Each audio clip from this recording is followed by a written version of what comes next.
what is kind of a day in the life, sort of weekday, weekend, how you structure your meetings, things like that in terms of actually building a SaaS company? Yeah, great question. I would say, again, you throw these cliches around, but when you're an entrepreneur, there's no 9 to 5. It's at least in your brain, it's 24/7. So my brain never stops thinking about it because it's a problem I'm trying to solve. There are a million moving parts from employees to marketing to tech to operations to fundraising to investors. I could go on and on. Yeah. And those thoughts don't leave your brain. And you want them to. But when you're this psychotic entrepreneur who's obsessed with the problem, they should not leave your brain because that's a green flag, but it could also drive you up a wall. So you try and structure your days where it's like in my mornings, I try and get to all my emails and all my admin work and try and get a little bit organized. I don't like to have calls in the mornings because those calls can be good and like get extended and then cause you to get creative. It can go bad, causing you to start the day with a not the best vibe.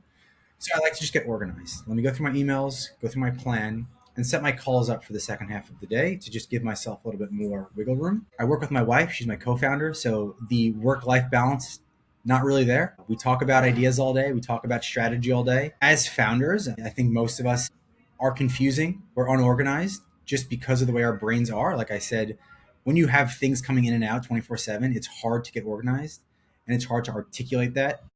My advice would be to entrepreneurs is try to get as organized as possible. Try to make the story as streamlined as possible so that your employees can understand it.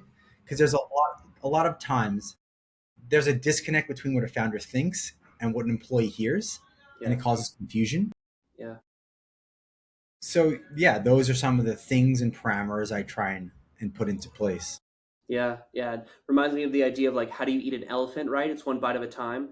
So if our vision is to say, hey, let's go eat this elephant, do this thing big, sure, and then we're going to do this and this and this and this. Okay, well, as an employee, like it's Tuesday, like what do I do, right? Exactly.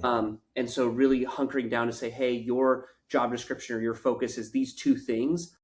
Own this, right? Or maybe you're a little bit more, micromanaging or controlling to be like, hey, like give me updates on these things, right? Do you give autonomy or do you give, kind of focus, hiring, people to help you elevate your day, things like that. But yeah, totally, totally for, what an entrepreneur typically goes through. I want to give an opportunity for you to just share like what has your experience been for raising this money and the pivots you've done? Like what are some small pivots that come to mind of just like, oh hey, we like ended up changing the color because we looked at some psychology, right? Or big pivots of we changed the name, we changed the focus, and we changed like the direction of what I was doing day to day.